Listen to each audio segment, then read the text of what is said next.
warahmatullahi wabarakatuh.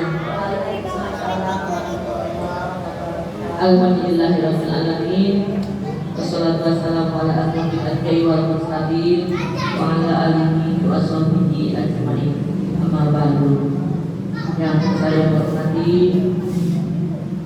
rekan-rekan CPP angkatan 10, yang saya hormati seluruh majelis guru SD Negeri 04 Tegal.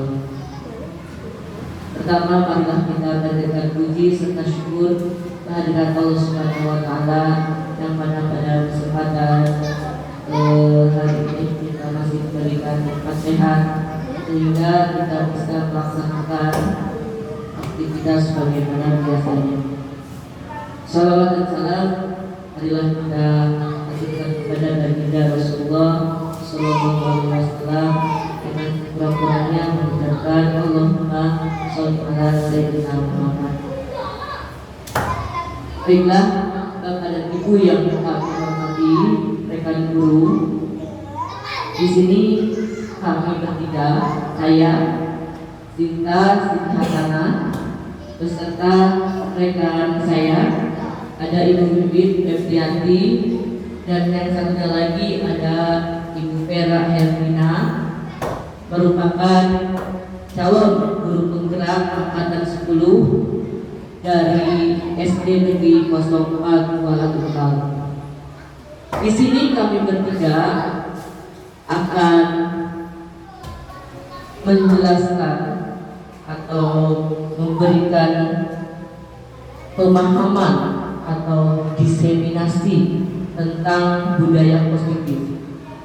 Jadi di sini kami mempunyai tugas untuk memberikan pemahaman tentang materi yang sudah kita pelajari di modul 1.4, yaitu tentang budaya positif. Dalam budaya positif ini ada 8 materi yang akan kita paparkan, di mana yang nomor 1 adalah perubahan paradigma belajar, 2 disiplin positif, nanti yang akan disampaikan oleh saya 2 poin tersebut. Kemudian yang ketiga nilai-nilai kebaikan, yang keempat kebutuhan dasar manusia, yang kelima motivasi perilaku manusia yang akan disampaikan oleh Ibu Bibit, dan yang akan disampaikan oleh Ibu Vera dari posisi kontrol guru, keyakinan kelas, dan segitiga reaksi positif. Nah, baiklah. Nah, ini adalah pembelajaran dengan paradigma baru. Jadi bagaimanapun juga kita pasti akan berubah zaman kita ini. Berdasarkan filosofi Ki Hajar Dewantara, didiklah anak sesuai dengan zamannya. Bagaimanapun juga kita tidak akan mungkin kembali ke masa lalu. Pembelajaran kita pada saat tahun 90 tidak akan sama dengan pembelajaran di tahun 2000. Nah, itu makanya harus ada perubahan, harus ada paradigma baru. Nah, paradigma baru, pembelajaran dengan paradigma baru merupakan pembelajaran yang dirancang berdasarkan prinsip pembelajaran berdiferensiasi. Pembelajaran itu, dimensi yang 6 itu harus ada di setiap pembelajaran apapun juga. Tapi bukan berarti harus 6-6-nya itu harus ada, tidak. Misalkan di matematika, ada apa di matematika? Penalaran kritisnya harus ada, materinya harus ada. Di PKN ada pelajaran apa disesuaikan. Nah, itu harus menyangkut pautkan pembelajaran itu kepada profil belajar Pancasila. Nah, sekarang perhatikan pernyataan atau pertanyaan dari saya ini. Apakah Bapak atau Ibu setuju dengan pernyataan ini? Hukuman dapat mendisiplinkan anak, setuju atau tidak? Nah, hukuman. Kalau anak salah itu langsung dihukum, ditegakkan di kelas atau ditegakkan di lapangan. Itu setuju atau tidak dengan hukuman seperti itu? Jika anak berbuat salah, misalkan anak ada ngerjakan PR nih, langsung disuruhnya tegak. Nah ya, nanti ada jawabannya ada pembahasan oleh rekan-rekan saya nanti. Kemudian pemberian hukuman dengan hal positif. Contohnya misalkan kalau kamu tidak mengerjakan PR, kamu harus hafal surah apa. Nah ya, kan? Kalau kamu tidak mengerjakan PR, kamu harus membuang sampah. Nah itu kan hukuman positif. Kira-kira bagus atau tidak sebenarnya seperti itu? Nah ya, itu yang harus kita pikirkan juga. Dan kemudian kita memberi penghargaan dapat meningkatkan motivasi belajar siswa, setuju atau tidak? Penghargaan, contohnya penghargaan ini, ada anak misalkan yang dapat menjawab dikasih permen, atau misalkan ada anak yang rajin dikasih coklat. Nah, kita berpikir bahwa hal tersebut adalah untuk meningkatkan motivasi belajar. Nah, kira-kira setuju tidak atau bagus tidak dengan konsep seperti itu? Nah ya, mari nanti kita pikirkan atau kita temukan jawabannya di pembelajaran para. Kalau Upera potong kertas kemudian tulis yang Upera ada yang Upera itu adalah sesuatu yang sangat berharga untuk Upera. Tulis di kertas.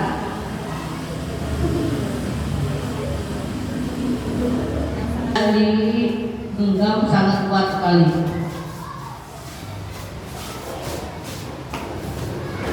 Genggam sangat kuat. Nah, jadi ini adalah A ya, dengan saya. Jadi si A ini dia akan memegang barang berharga ini. Nah, kemudian saya ini adalah orang luar. Saya ingin berusaha membuka kepalan atau genggaman. Saya ingin berusaha mengambil apa yang ada di genggaman ini. Nah, bisa dengan cara merayu. Boleh enggak? Ibu minta yang kau pegang tuh. Enggak boleh. Merah, kalau kau tak mau buka, ibu kasih nilai jelek di SKP-nya. Ayo sini. Nah, yang memegang kendali siapa? Yang memegang kendali adalah tetap si A ini. Nah, jadi orang luar tetap tidak akan bisa mempengaruhi jika di dalam dirinya itu sudah tertanam kuat. Ya, nah itu salah satu contoh sebagai perubahan paradigma. Ya. Orang dewasa memiliki hak untuk memaksa. Nah itu adalah sebuah ilusi semua. Gambaran ilusi akan ditayangkan seperti gambar ini.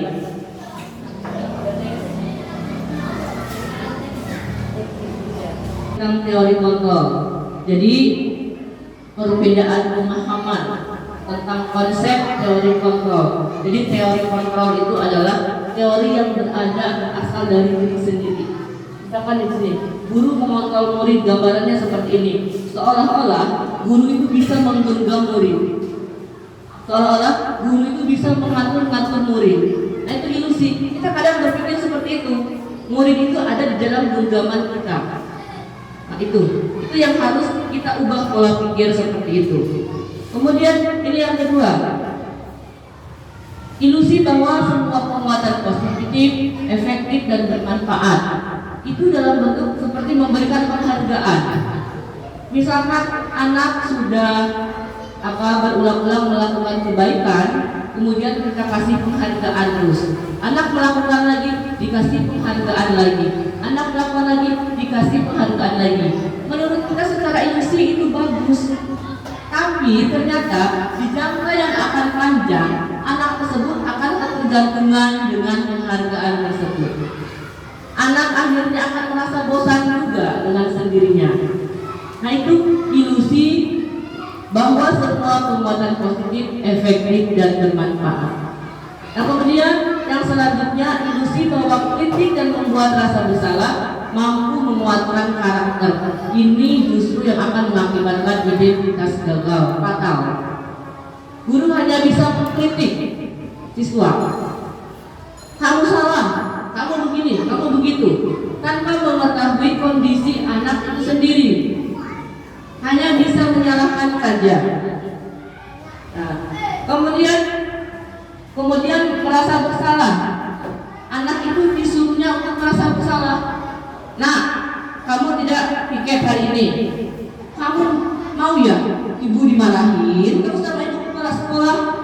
Nah, kalimat seperti itu akan menimbulkan rasa bersalah kepada siswa. Akhirnya di jangka yang akan panjang, anak itu akan selalu merasa bahwa dirinya salah terus, karena selalu disalahkan. Nah, disalahkan secara kritikan ataupun disalahkan secara halus. Yang kayak tadi, anak itu dibuat seperti merasa bersalah gitu kan. Nah, itu adalah ilusi teori kontrol. Nah, itu mengubah paradigma stimulus respon ke pendekatan teori kontrol. Stimulus respon itu seperti yang tadi saya katakan, bahwa stimulus respon itu kita itu berpikir bahwa seolah-olah orang lain itu bisa kita kendalikan. Sementara kalau teori kontrol itu berdasarkan kesadaran dari dirinya sendiri. Nah, stimulus respon, realitas kebutuhan kita sama. Kita menganggap bahwa kebutuhan orang itu sama, ya. Padahal secara teori kontrol, padahal yang sebenarnya bahwa kebutuhan kita itu berbeda.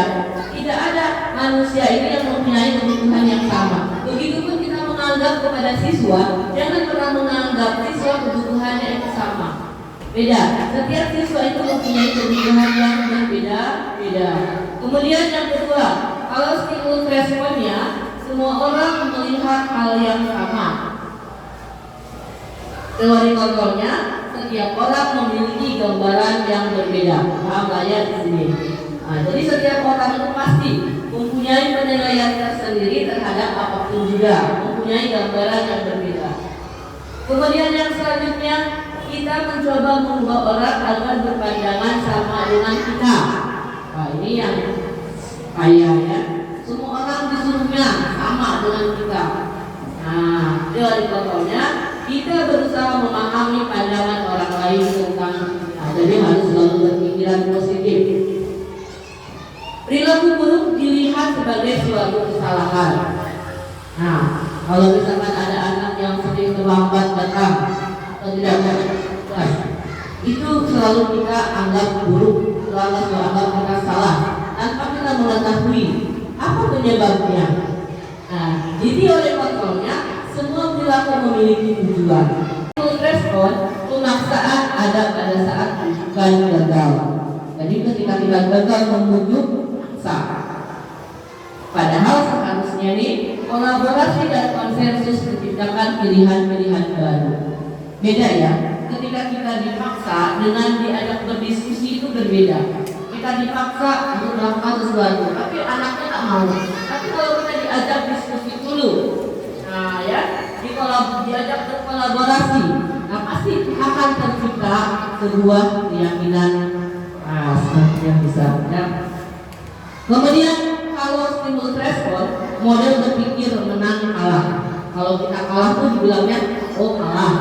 Padahal tidak ada kata kalah. Menang ya menang. Walaupun kita kalah dalam pertandingan, tetapi kita menang. Sekarang gini deh, secara fitrah saja kita dilahirkan ke dunia ini, kita sudah menjadi pemenang. Paham kan ya? Nah, di antara jutaan sel telur, ternyata hanya kita yang menjadi manusia, artinya kita sudah menjadi pemenang. Nah, begitupun dengan pemikiran kita terhadap anak kita. Ketika kita nanti misalkan anak mau lomba, jangan katakan anak kita kalah, mereka sudah menang. Tidak ada kata kalah. Nah, apa itu budaya positif? Budaya positif adalah keyakinan dan nilai-nilai atau kebiasaan di sekolah yang berpihak kepada murid menjadi pribadi yang berkembang dan kritis, penuh rasa tanggung jawab. Nah, salah satu budaya positif itu yang pertama adalah disiplin positif. Disiplin positif merupakan suatu cara penerapan disiplin tanpa kekerasan dan ancaman yang dalam prakteknya melibatkan perilaku komunikatif efektif antara guru dan murid. Nah, jadi disiplin positif ini diterapkannya itu atas dasar kesadaran sendiri. Nah, nanti bagaimana caranya ya? Penerapan disiplin positif ini mengajarkan murid untuk memahami konsekuensi perilaku yang mereka lakukan. Itu disiplin positif. Di budaya positif itu tidak hanya disiplin positif saja. Jadi disiplin positif ini hanya sedikit gambaran bahwa dengan disiplin positif anak akan dengan sendirinya mampu bertanggung jawab. Itu saja ya. Kesimpulan disiplin positif itu, jadi disiplin positif merupakan salah satu cara menerapkan budaya positif yang bertujuan menumbuhkan kesadaran serta memberdayakan murid untuk melakukan sesuatu tanpa sontokan, ancaman maupun hukuman. Nah, itu adalah disiplin positif ya. Jadi saya harapkan nanti kita sama-sama menerapkan budaya positif atau disiplin positif di sekolah supaya mempunyai anak-anak yang berkarakter yang sesuai dengan visi sekolah. Kemudian untuk materi-materi selanjutnya akan disampaikan oleh rekan saya. Saya perlu Ibu Wiwit dulu ya. Kepada Ibu Wiwit dipersilakan. Warahmatullahi wabarakatuh. Terima kasih untuk Bapak Ibu yang sudah hadir di aksi nyata kami bertiga TGP Angkatan 10. Semoga selanjutnya Bapak Ibu juga bisa mengikuti langkah kami sebagai TGP. Amin. Baiklah, saya akan melanjutkan dari materi Ibu Cinta tadi, yaitu tentang budaya positif. Di sini saya akan membahas tentang nilai-nilai kebajikan universal. Jadi nilai-nilai kebajikan ini adalah sifat-sifat positif manusia yang merupakan tujuan mulia yang ingin dicapai setiap individunya. Jadi nilai-nilai kebajikan ini, setiap perilaku atau perbuatan memiliki suatu tujuan. Itu kata Dr. William Geiser pada teori kontrol tahun 1984. Jadi sudah ada bukunya. Dengan menaikkan nilai-nilai kebajikan yang diyakinkan seseorang, maka motivasi intrinsik akan terbangun sehingga menggerakkan motivasi dari dalam untuk dapat mencapai tujuan mulia yang diinginkan. Ini juga kutipan dari para ahli. Nilai-nilai kebajikan yang ingin dicapai oleh setiap anak Indonesia kita kenal dengan profil pelajar Pancasila. Ada dimensinya, kita sudah tahu, yaitu beriman bertakwa kepada Tuhan Yang Maha Esa dan berakhlak mulia, kemudian mandiri, bernama realistis, berkebinekaan global, bergotong royong dan kreatif. Tuhan yang bersifat fisiologi untuk bertahan hidup, misalnya dari segi kesehatan, rumah, makanan, dan juga kebutuhan biologis sebagai bagian dari proses reproduksi, termasuk kebutuhan untuk tetap bertahan hidup. Jadi kebutuhannya tidak hanya di segi makan, tapi ternyata kebutuhan biologis itu juga masuk ke dalam kebutuhan bertahan hidup. Yang di rumah dia penuh kasih sayang, ada yang di rumah dia hanya punya ibu, ada yang ada punya ayah, ada yang tidak ketemu orang tuanya. Jadi di situ dia tetap memiliki rasa kasih sayang dan rasa diterima. Makanya ketika dia di sekolah, dia akan mencari cara bagaimana kita untuk memperhatikannya. Nah, itu anak-anak kita. Karena saya juga punya pengalaman kalau di kelas 4A ini ada beberapa anak yang memang seperti tidak terurus, kan? Bukan dari segi pakaian, tapi dari segi rasa kasih sayangnya itu tadi. Jadi ketika dengan kita dia lebih meminta perhatian. Kalau kita tidak perhatian, dia bisa berbuat onar. Jadinya kan itu. Karena dia merasa kekurangan rasa kasih sayang. Perasaan. Kebutuhan ini berhubungan dengan kekuatan untuk mencapai sesuatu, menjadi kompeten, menjadi terampil, diakui atas prestasi dan keterampilan kita, didengarkan dan memiliki rasa harga diri. Kebutuhan ini meliputi keinginan untuk dianggap berharga, dihormati. Ini setiap manusia pasti merasakannya. Ketika kita melakukan sesuatu apalagi anak-anak kita, kan? Jadi disinilah kita belajar merubah cara pikir kita tentang dunia pendidikan ini, bahwa tidak selalu atau tidak selalu guru itu yang benar. Kebutuhan itu pasti, kesenangan adalah kebutuhan untuk mencari kesenangan dengan cara mungkin bermain, tertawa, kan? Jadi setiap siswa itu butuh kesenangan yang tinggi. Jadi ketika anak itu masuk ke sekolah, dipagar dan guru-guru, seragam tidak lengkap, apakah kita dengan suara lantang, kamu tidak lengkap, kamu push up 10 kali. Kira-kira menurut Bapak Ibu itu sudah bagus atau tidak? Ya, ketika dia datang dengan pakaian yang tidak rapi atau tidak lengkap, atau dia baju putih, celana hitam, sepatu putih, kelihatan kan mencolok. Apakah kita langsung menghukum dia di tempat atau kita menanyakan kenapa dia berpakaian seperti itu? Nah, ya, jadi kita tetap harus menanyakan karena mungkin di situ ada sumber masalahnya. Jadi biar ketika dia masuk prima kebutuhan dasar manusia ini tidak hanya berlaku bagi anak-anak atau murid, namun juga sebagai manusia dewasa kita pun mempunyai kebutuhan dasar manusia tadi. Kira-kira Bapak Ibu bisa memprediksi guru mana yang memiliki kebutuhan dasar yang tinggi atas penguasaan, kebebasan, kesenangan atau kasih sayang dan rasa diterima. Kira-kira kalau menurut Bapak Ibu, sudahkah Bapak Ibu memiliki 5 pokok dasar ini dalam dirinya? Atau masih ada yang kurang, yang belum terpenuhi? Misalnya kebebasannya, oh saya disuruh kerja nih, si PK dari jam 7 sampai jam 5 sore, terikat, tidak bebas katanya kan? Atau ada yang merasa seperti itu gitu kan? Berarti pokoknya belum terpenuhi, ya kan? Nah, inilah 5 kebutuhan dasar manusia. Mendapatkan imbalan atau penghargaan, lumrah kita sebagai manusia itu ingin dipuji. Ketika kita pakai baju baru saja pasti ingin dipuji. Oh, baju baru cantik. Nah, ya kan? Motivasi perilaku kita tadi. Apalagi ketika kita ikut kegiatan yang bisa membawa nama baik sekolah, ya kan? Pasti ada rasa ingin dipuji. Ketika kita menegakkan disiplin, tidak hanya tentang hukuman. Jadi itu yang harus kita pertegas. Dimana ketika kita ingin anak itu disiplin, datang tepat waktu, bagaimana caranya? Ketika murid kita yang sering datang terlambat, maka kita harus kasih hukuman atau kita memberi contoh terlebih dahulu. Memberi contoh dengan cara kita datang duluan, Bapak Ibu.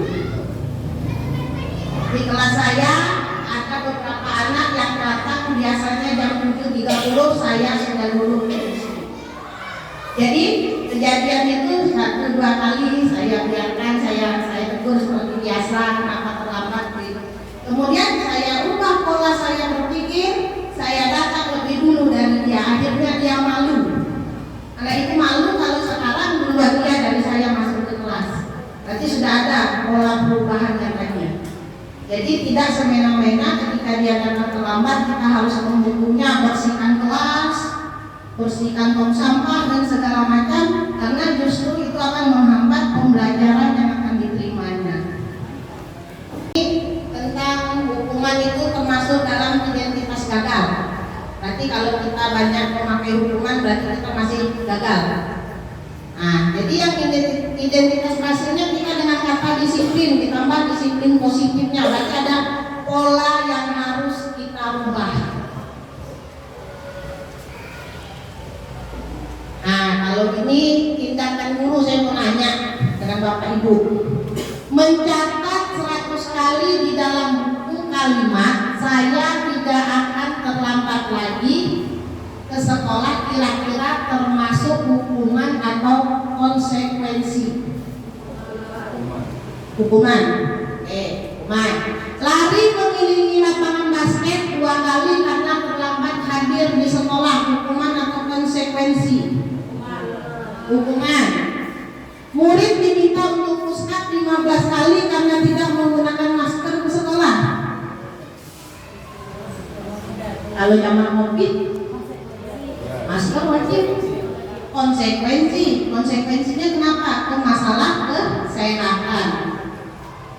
Mengganti kertas tugas teman yang telah dicoret-coret. Ya, bukan hukuman berarti. Konsekuensi dia harus ganti. Membersihkan tumpahan air di meja tulis karena tersenggol pada saat belajar.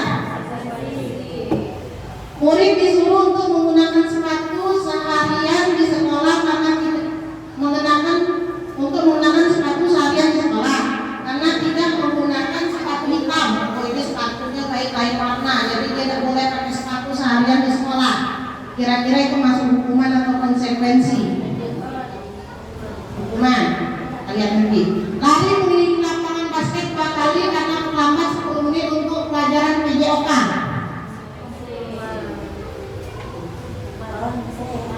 Konsekuensi, karena kalau PJOK itu ada yang namanya pemanasan. Lanjut kamera, ini sekedar saja. Nah, hukuman, konsekuensi, hukuman dan konsekuensi. Nah, jadi yang dinamakan hukuman itu adalah tidak terencana, bersifat satu arah, bisa berubah. Hukuman fisik, psikis, atau kata-kata kotor. Bodoh, kamu, segala macam. Lagi sampai binatang keluar rasanya tidak layak untuk didengar. Kalau konsekuensi itu bersifat terencana, sudah sepakat bentuk konsekuensi dibuat oleh pihak sekolah atau guru. Atau nanti bahasanya keyakinan kelas ya. Kemudian ada restitusi. Nah, apa ini restitusi? Proses menciptakan kondisi bagi murid untuk memperbaiki kesalahan dan secara kolaboratif untuk mencari solusi sendiri. Ini materinya Ibu Vera nanti. Nah, ini perbedaannya. Kita lihat saja contoh perbedaannya. Guru menghukum dengan lari keliling lapangan, guru marah dan murid takut. Itu bentuk dari hukuman.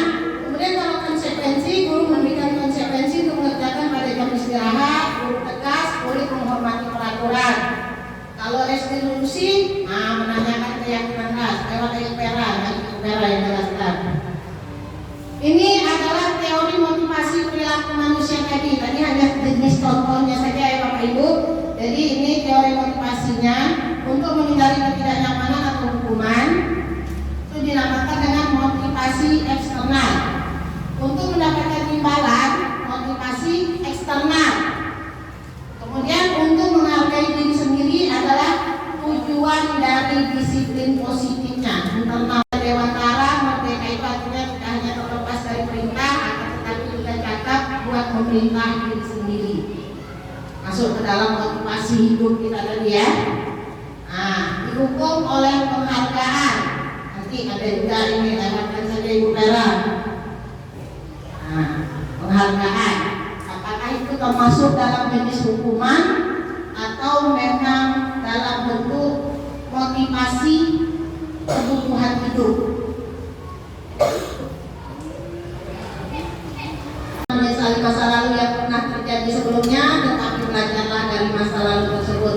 Salam bergerak, menggerakkan. Terima kasih. Assalamualaikum warahmatullahi wabarakatuh. Selanjutnya akan dilanjutkan sesinya oleh Ibu Vera. Dan saya akan melanjutkan pembahasan tentang budaya positif, yaitu tentang posisi 5 kontrol. Ya, posisi 5 kontrol ini berdasarkan pada teori kontrol Dr. William Glasser, dosen berkesimpulan ada 5 posisi kontrol yang diterapkan seorang guru, orang tua ataupun atasan dalam melakukan kontrol terhadap seseorang. Nah, posisi ke-5 kontrol ini adalah yang pertama yaitu sebagai penghukum, yang kedua sebagai pembuat rasa bersalah, yang ketiga sebagai teman, yang keempat sebagai pemantau, dan yang kelima sebagai manajer. Nah, mari kita lihat dulu di sini ada video tentang posisi kontrol sebagai penghukum.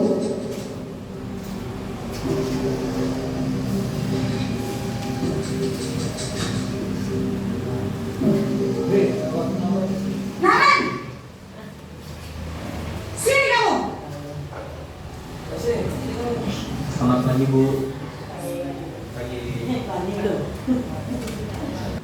Maaf Bu, saya Apa? Apa coba? Alasan kamu apa lagi? Kapan sih kamu tidak terlambat?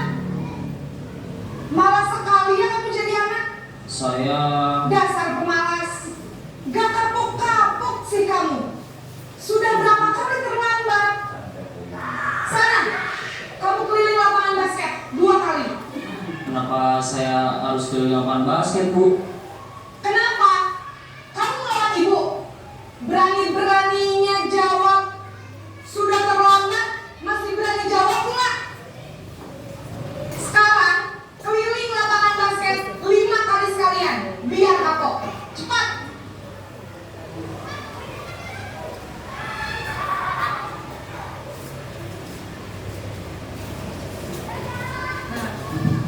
Oke, nah jadi tadi adalah video tentang posisi kontrol sebagai penghukum. Jadi si ibu yang bertugas menjadi guru piket tersebut, dia bertindak sebagai penghukum. Jadi posisi penghukum itu biasanya berbicara dengan nada yang tinggi, matanya melotot, terus menghardik, menunjuk-nunjuk, berkaca pinggang, membentak, dan hukumannya berupa fisik maupun psikis. Nah, dampaknya kepada murid itu, murid tersebut bisa menjadi pendendam dan tidak menyukai guru tersebut atau pelajaran yang diampu oleh guru tersebut. Jadi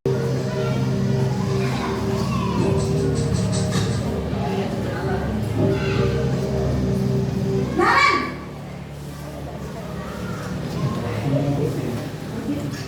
Selamat pagi Bu. Naren. Kamu kenapa terlambat lagi, nak? Ya Tuhan, Naren. Kamu senang ya bikin ibu susah ya? Kalau kamu terlambat lagi, nanti ibu yang ditegur bapak kepala sekolah, nak. Disangka ibu tidak bisa membina kamu. Duh, gimana ini? Ibu tidak akan kuat lagi kalau kamu begini terus. Bisa jantungan kalau ibu ditegur bapak kepala sekolah. Sana cepat ke kelas. Maaf ya Bu, maaf sekali.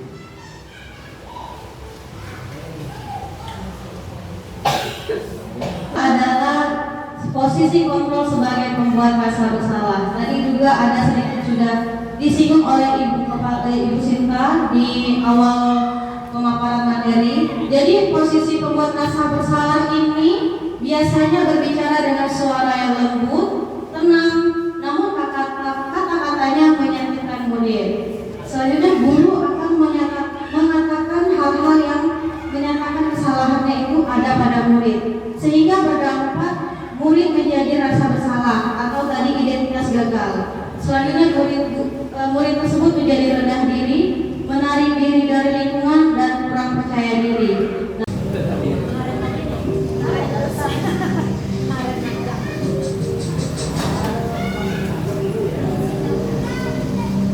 Naren,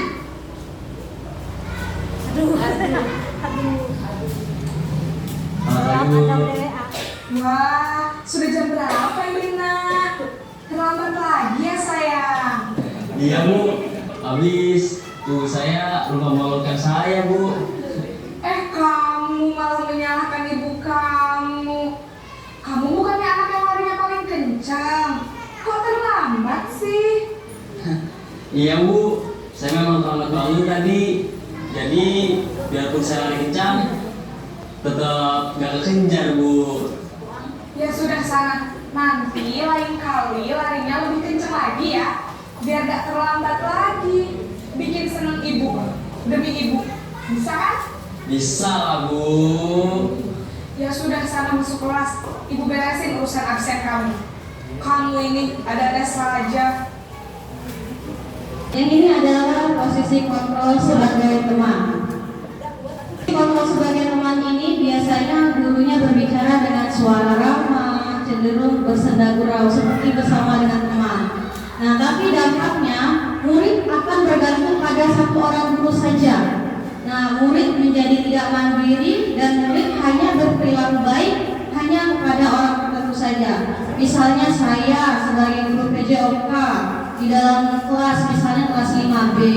Nah, di sana saya memang sebenarnya saya di kelas 5B itu memposisikan saya sebagai teman di kelas itu, karena memang kebetulan kelas tersebut enak diajak kolaborasi. Jadi memang di kelas 5B itu saya memposisikan diri saya sebagai teman dengan mereka.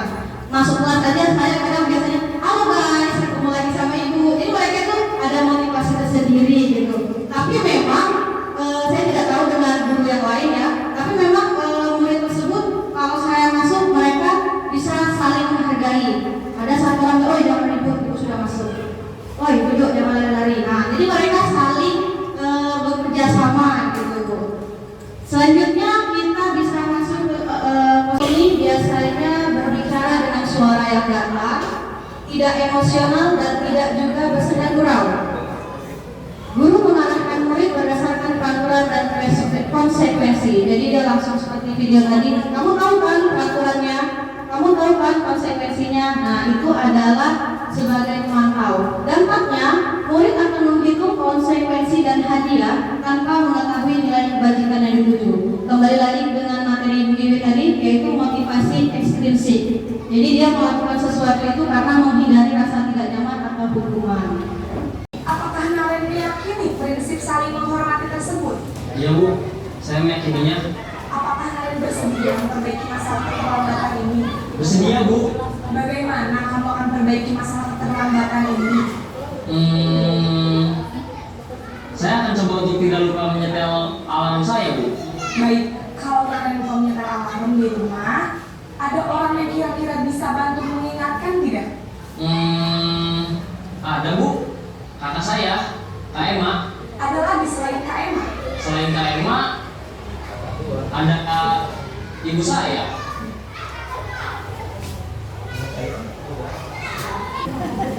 Nah, jadi yang terakhir kita lihat itu adalah posisi kontrol sebagai manajer, di mana gurunya tidak menghukum, namun berdiskusi konsekuensi yang akan dikerjakan oleh si Naren tadi. Nah, posisi manajer ini adalah posisi yang paling baik untuk dilakukan, karena di sini biasanya berbicaranya dengan suara netral, tidak emosional, dan tidak terlalu ramah, dan tidak bernada tinggi. Selanjutnya tercipta identitas positif atau berhasil. Jadi di sini anak tidak merasa bersalah ataupun disalahkan. Selanjutnya mengajukan pertanyaan yang tulus agar pikiran murid terbuka. Selanjutnya membimbing murid memecahkan masalahnya dengan mandiri. Nah, dampaknya murid akan menjadi mandiri dan dapat memecahkan masalahnya sendiri. Oke. Nah, next kita masuk ke keyakinan kelas. Nah, keyakinan kelas di sini nanti bisa kita hubungkan dengan yang namanya posisi manajer tadi. Karena posisi manajer tadi kan dia menanyakan tentang keyakinan kelas yang sudah dibuat. Oke, jadi keyakinan kelas di sini yang pertama bersifat abstrak, berbentuk pernyataan universal, dibuatnya juga dalam pernyataan positif, sedikit saja agar mudah diingat. Nah, jadi jangan banyak-banyak. Selanjutnya sesuai dengan kondisi kelas dan sekolah. Selanjutnya semua murid di kelas dilibatkan saat membuat keyakinan kelas. Jadi membuat keyakinan kelas ini nanti semua murid itu dilibatkan dan setiap murid itu harus membuat pernyataan positif. Contohnya misalnya larangan membuang sampah. Biasanya kita membuat peraturan jangan membuang sampah sembarangan. Nah, kalau di keyakinan kelas kita buatnya hindari yang namanya kata negatif atau jangan. Nah, jadi kita ubah menjadi pernyataan positif. Menjadi bisa saja buanglah sampah pada tempatnya atau ayo jaga kebersihan, bisa. Itu nanti disesuaikan dengan kondisi kelas masing-masing. Oke, selanjutnya kita langsung masuk ke segitiga restitusi. Oke, segitiga restitusi itu adalah proses dialog yang dijalankan oleh guru agar dapat menghasilkan murid yang mandiri dan bertanggung jawab. Itu adalah seperti yang posisi kontrol manajer tadi. Oke, jadi tahap dari segitiga restitusi itu ada 3. Yang pertama, menstabilkan identitas. Yang kedua, validasi tindakan. Dan yang ketiga adalah menanyakan keyakinan. Untuk menstabilkan identitas, di sini berdasarkan prinsip membuat kesalahan adalah bagian dari proses pembelajaran.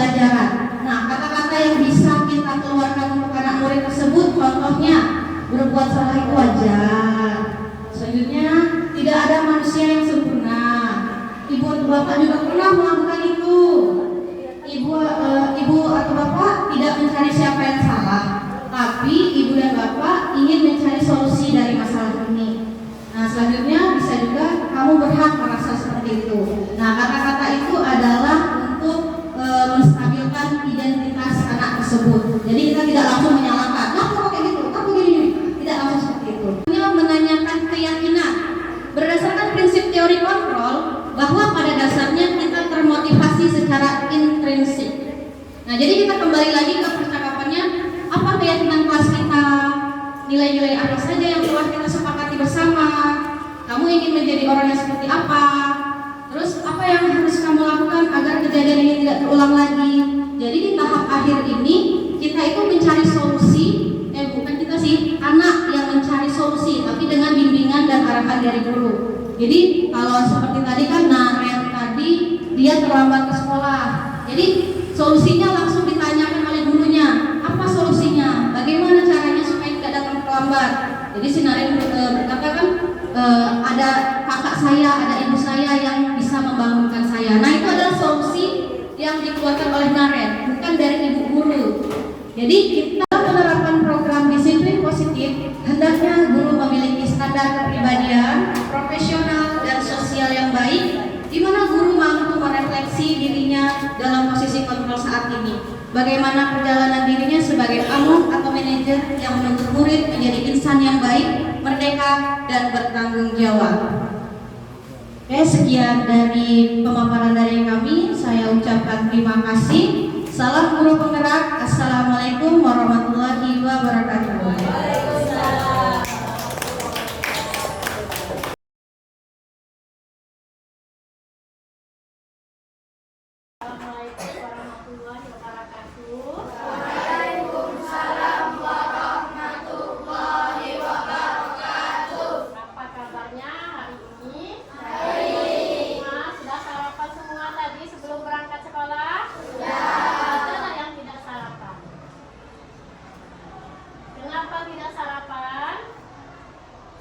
Bangunnya lambat atau apa?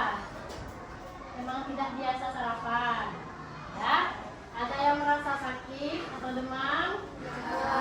Ya, alhamdulillah kita ucapkan ya kepada Allah karena kita telah diberi kesehatan, ya. Hari ini kita akan membuat keyakinan kelas, ya. Keyakinan kelas yang akan kegiatan ini selanjutnya nanti akan dipandu oleh Ibu Sinta dan Ibu Vera, ya. Nah, untuk kegiatan selanjutnya Ibu serahkan kepada Ibu Sinta, ya. Baik anak-anak Ibu, sehat semuanya ya, alhamdulillah ya.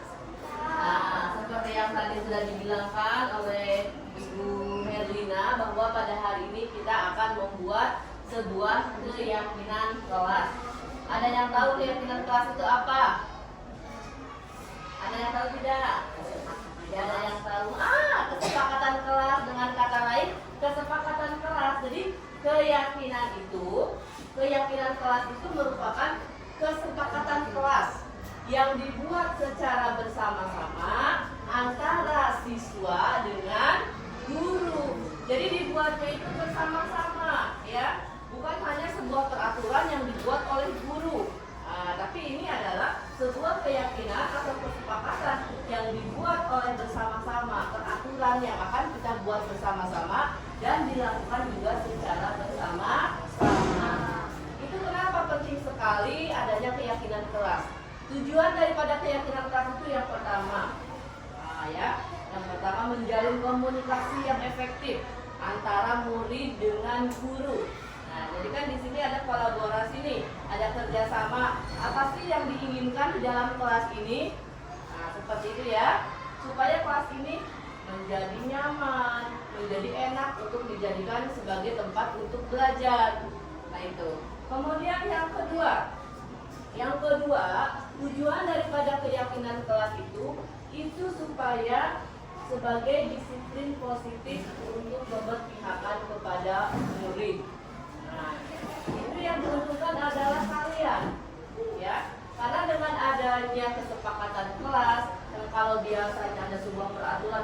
dilanggar itu berbentuk sebuah hukuman. Nah, tapi kalau misalkan sebuah keyakinan kelas karena disepakati oleh bersama, ya, nah itu tidak akan ada lagi terjadi hukuman-hukuman seperti biasanya.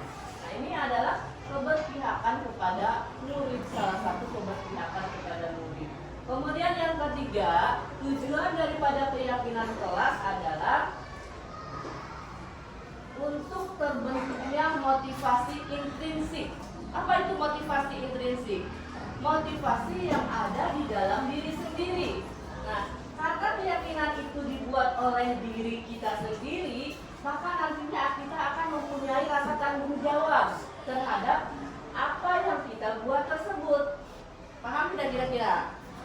Nah, kita buat peraturan sendiri, maka kita juga yang harus melaksanakan peraturan tersebut. Nah, dibentuklah dalam sebuah keyakinan kelas, gitu. Ya. Nah, jadi bentuk kerjasama guru dengan siswa untuk membuat sebuah peraturan. Nah, nanti diyakini oleh semuanya sebagai peraturan kelas atau sebagai keyakinan kelas karena dibuat oleh semuanya secara bersama-sama. Itu ya, Nak ya. Itu kesimpulan sedikit tentang keyakinan kelas. Kemudian untuk nanti kita bagaimana caranya, kemudian langkah-langkahnya seperti apa dalam membuat sebuah keyakinan kelas nanti akan disampaikan oleh Ibu Vera ya. Kepada Ibu Vera, ya dipersilakan. Oke, terima kasih pada Ibu Sinta. Ya, jadi keyakinan kelas tadi tujuan dan pengertiannya itu sudah disampaikan oleh Ibu Sinta. Tujuan dari membuat keyakinan kelas tadi apa?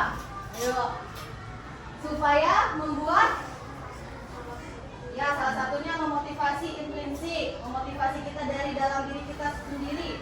Karena kita yang membuat keyakinan, jadi Ibu harapkan keyakinan itu jangan sampai dilanggar. Karena kita yang sendiri yang membuat, kita sendiri yang menyepakati, kita buat bersama.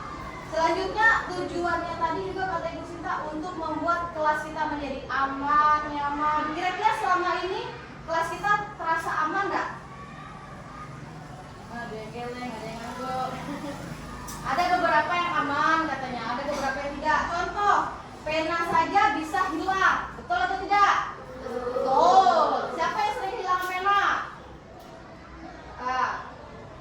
Berarti tidak ada yang hilang. Jadi motivasi intrinsik itu adalah dari dalam diri kalian sendiri. Mengapa sampai bisa mengambil pena kawan? Tapi kalau kita nanti ada seperti keyakinan kelas, kalau misalnya membuat keyakinan kelas itu kita harus menggunakan kalimat positif. Kalimat positif contohnya, kalau ada larangan jangan membuang sampah, itu adalah kalimat negatif. Jangan membuang sampah sembarangan. Jadi kalimat positifnya itu seperti apa? Siapa yang tahu? Kalimat positif itu berarti dia tidak menggunakan jangan, tidak menggunakan dilarang membuang sampah sembarangan. Jangan membuang sampah sembarangan, itu negatif. Jadi positifnya seperti apa? Ada yang tahu? Ya, nih, coba. Ya, betul. Buanglah sampah pada tempatnya. Jadi nanti kalau kita buat keyakinan kelas, jangan sampai membuat kalimat negatif. Tidak boleh menggunakan jangan, tapi menggunakan kalimat ajakan. Misal, ayo membuang sampah pada tempatnya. Atau seperti Rifki tadi bilang, buanglah sampah pada tempatnya. Terus kalau misalnya di kelas ini, misal, anggaplah sini tak ada. Misalnya ada yang membuli. Saya mau membuat keyakinan kelas dengan cara jangan saling membuli teman. Itu kalimat positif atau negatif? Negatif. Berarti positifnya seperti apa? Jangan membuli kawan. Berarti positifnya seperti apa? Ayo, masih pagi, masih fresh pikirannya. Ada yang tahu? Saling menghargai teman atau saling menghormati teman. Itu kan positifnya. Kalau kita membuli berarti kita tidak menghargai kawan dong, ya kan? Nah, berarti sudah tahu kan kalimat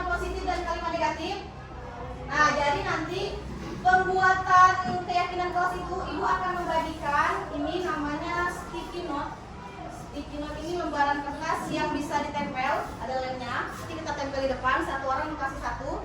Tulis di sini kata-kata positif tentang keyakinan kelas yang ingin kalian capai di kelas ini. Misalnya kelasnya pengen nyaman, pengen kelasnya itu aman, pengen kelasnya bersih. Nah, kira-kira kata-kata positif, kalimat positif apa yang akan kamu tulis di sini? Tulis di sini.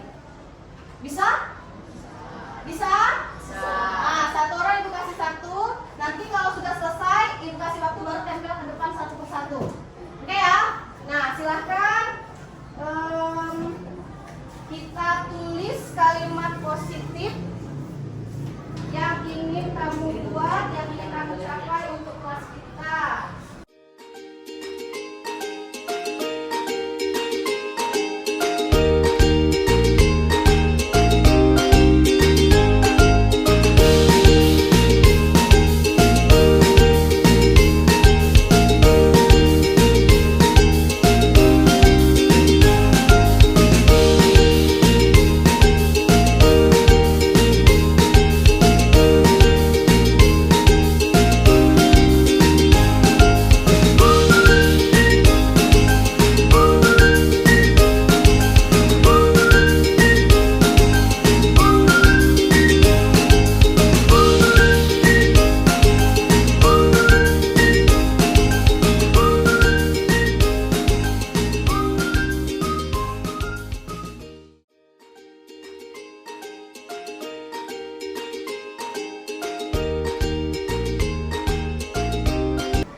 Ayo, tempelkan.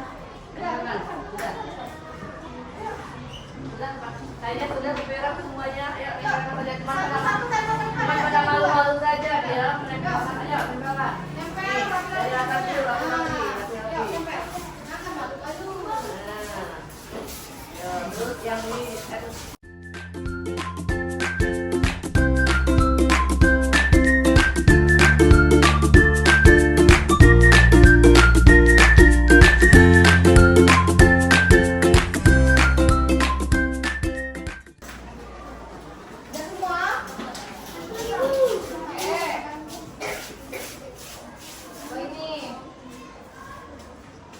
Kalimat negatifnya jangan membuli teman yang sedang belajar. Positifnya saling menghargai teman, saling menghargai. Jujur ketika melakukan sesuatu. Nah, ini yang penting nih, jujur ketika melakukan sesuatu. Laksanakanlah piket kelas. Oke, jadi kita langsung saja ya, Ibu tuliskan di papan tulis yang sudah kalian tuliskan. Nah, ini adalah keyakinan yang sudah kita tuliskan per masing-masing anak, yang nanti kemudian akan kita gabungkan menjadi satu, dan itulah yang akan kita tetapkan menjadi keyakinan atau kesepakatan kelas kita. Jadi ini kalian yang membuat, Ibu harap tidak ada yang melanggar. Oke? Nah, yang pertama di sini Ibu tadi ada lihat saling menghargai teman kita sendiri. Saling menghargai teman. Ini saling menghargai juga. Saling menghargai, tidak menjahili teman. Menjahili dua ada batasnya. Oke. Oke, yang pertama berarti kita saling menghargai. Saling menghargai.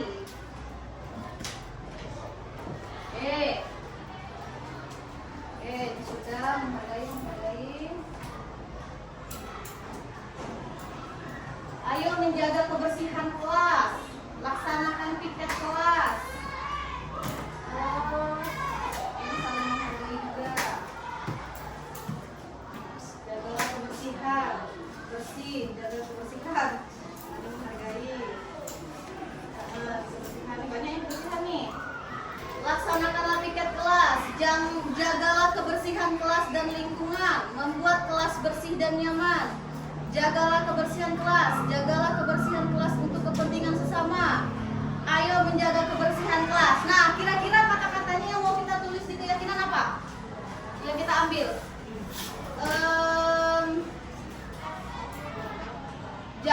Menjaga kebersihan kelas ya. Hah?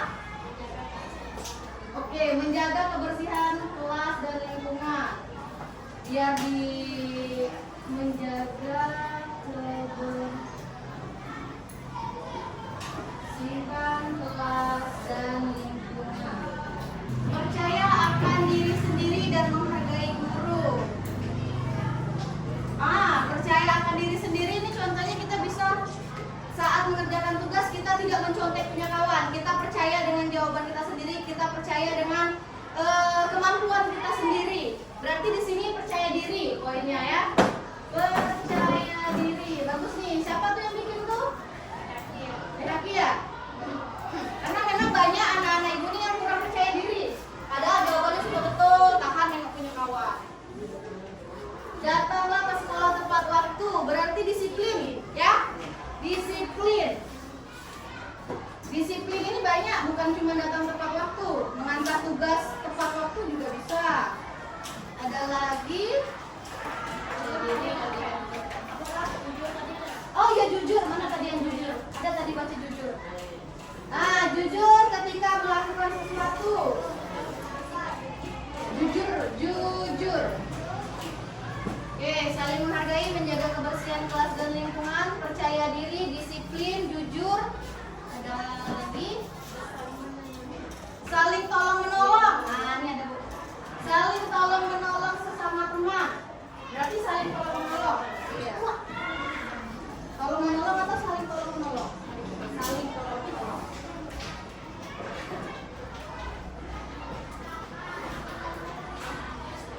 Kayaknya habis dah sudah Bu. Oke, berarti kesimpulannya kita dapat 6 poin.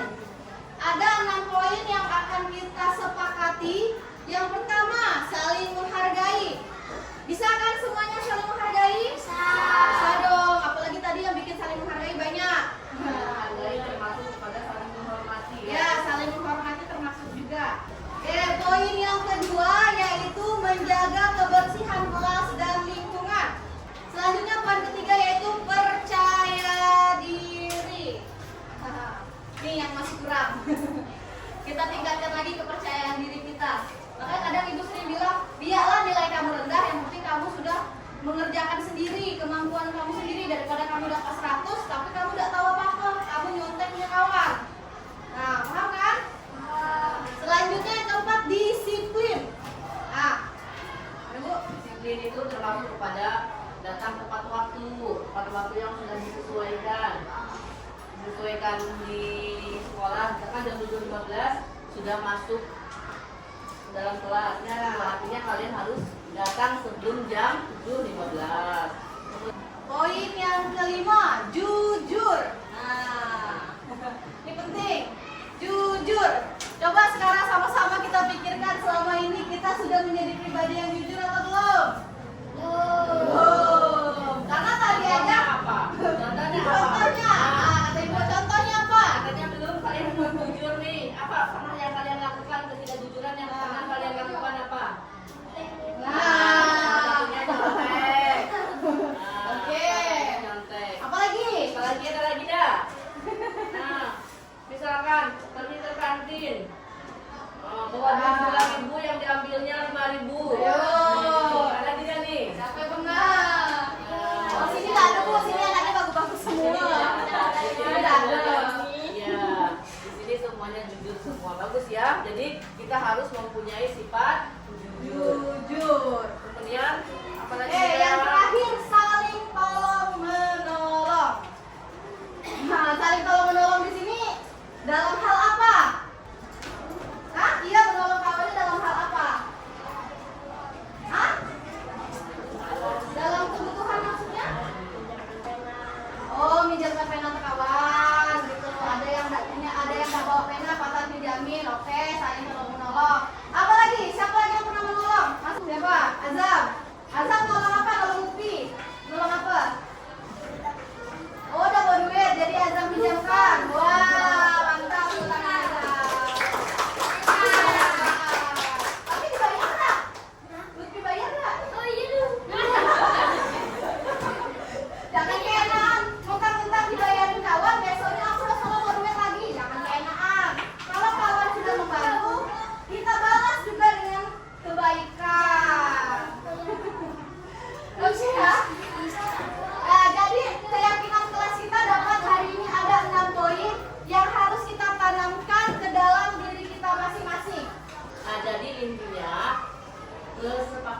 atau keyakinan kelas yang kita buat bersama ini adalah untuk supaya kalian merasa aman, kalian merasa nyaman berada di mana?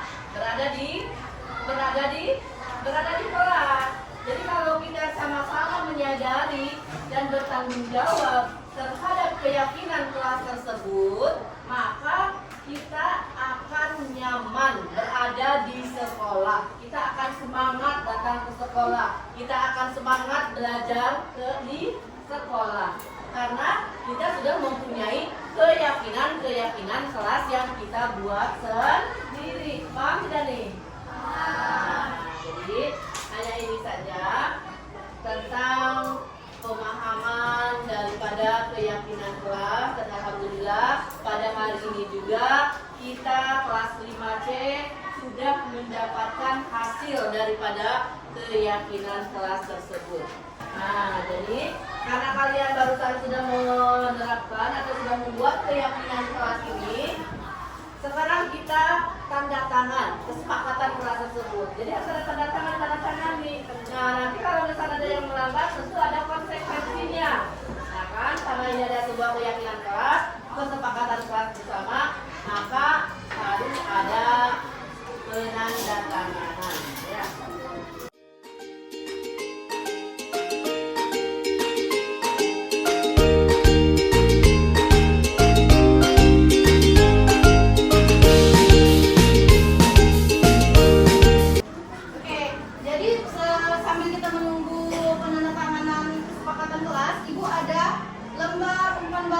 Dari anak-anak ibu. Jadi di sini ada 3 pertanyaan, jawabannya cuma iya atau tidak. Kalau iya, ini pakai bahasa Inggris. Yes, berarti yang di dalam lingkaran ini di centang. Tahu centang? Betul. Kalau kira-kira tidak, berarti yang no. Nah, ini tinggal dibikin nama dan kelasnya saja.